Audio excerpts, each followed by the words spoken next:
Thor 2. Thor 2. I watched this for the first time, and I now know why I chose to skip over it, and I now know why I have never watched this movie before now, when I'm going through the MCU. And, you know what?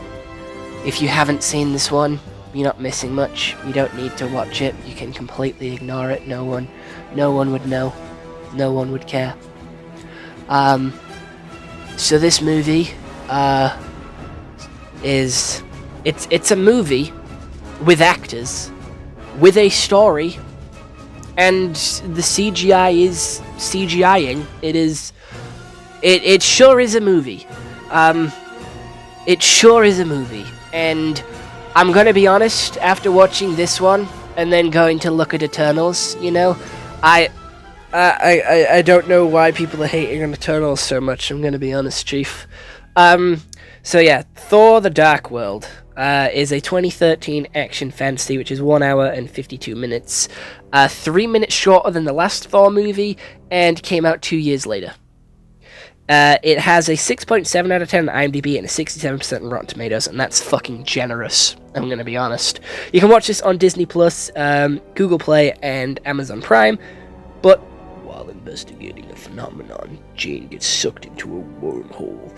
Thor learns about her disappearance and returns to Earth just as she reappears, but sensing something arise, he takes her to Asgard. You know what? That's pretty much how it starts. I actually got it word for word. So, continuing on from where Google left us off, yeah, she has the ether inside of her, which is one of the Infinity Stones, setting up Thanos. Let's go! We are finally setting up the big wrinkled grape, the big aubergine man, and yeah, she has the ether inside of her, and it's giving her cancer. It's slowly killing her, and the Dark Elves want that shit, so they're hunting her down, and they're threatening to destroy Earth if Thor doesn't give it over. Thor manages to get it out of her, and then he just gives it to the Collector and defeats the Dark Elves. Again, very brief run through. Oh yeah, Loki dies in this one, but actually not really. Again, just a point that I thought I would make here. Thor has a pretty big fight, and it ends up killing Loki, so cool. Right, cool. Yeah, very quick run through the story, because it is one of the worst movies I have ever watched. As of recent, I'm going to be honest, I did not enjoy this one at all. I really struggled watching this one, boys and girls, ladies and gentlemen. This one was a struggle. I picked up my phone a fuck ton watching this one. I'm pretty sure I barely looked at the screen. I was majority just listening to what was happening and mainly just focusing on my phone. Acting is alright. Again, like I said, it's better than the first one, but it can be better. Acting is almost there. Characters are pretty fucking cool, not gonna lie. I like the characters in this movie. They bring back Jane Foster for this one. Again, Thor's love interest from the first one. Tries to develop their love sort of relationship thing going forward. Tries to give them that love relationship, but Jane Foster isn't having it. Jane Foster isn't there with it. And, you know, they're not too happy together. And I'm pretty sure, you know, the rest from Thor Love and Thunder. We also have a little bit of Loki scenes as well. Everyone loves Loki, so bringing him back for this one and killing him off. But unfortunately, they don't kill him off, do they? They don't, because he comes fucking back like he always does. Loki always comes back. Loki is never truly dead, because he has glorious purpose. Gonna be honest, it didn't make me cry. Because I knew he came back, I knew he didn't really die.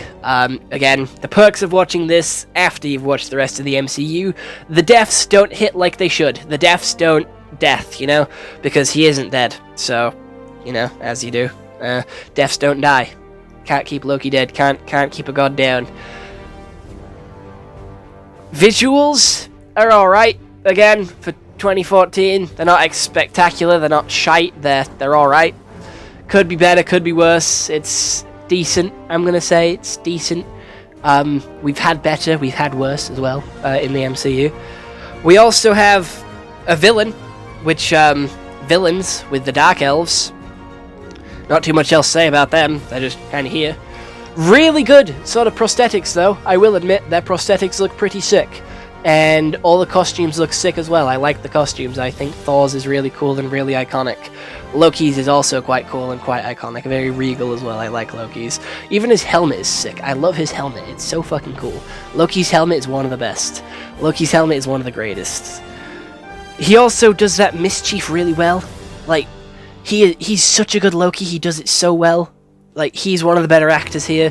I genuinely think he's spectacular as Loki.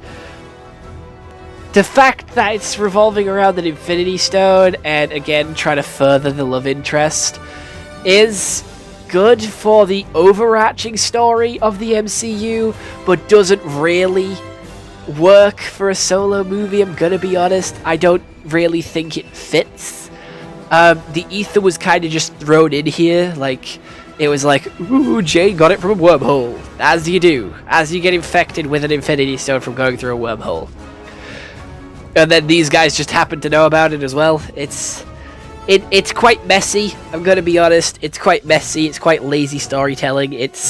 Stuff happens for very vague reasons, and it's not really fully explained. There's quite a lot of monologuing as well in this one, with us being sort of told, not shown, what stuff is and how stuff works. So I'm not really a huge fan of that. Again, I am much more of a fan of show don't tell, because it gives me a chance to work stuff out for myself, and it feels a lot nicer and it's a lot smoother. But being told it's like being slapped across the face and just given dumped a load of information. It's not interesting, it's not exciting, it leads to a really shitty film and a lot of people getting bored, hence why I was on my phone for majority of this movie. I cannot give it any higher than a 4 out of 10.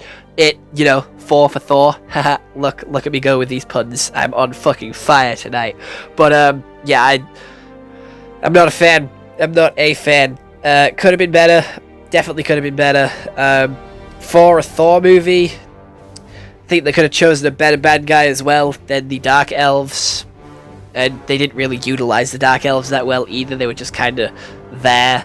And that's the movie. The movie is just like that. The movie is just there. So, watch it if you want. I don't recommend it. It's a waste of your time.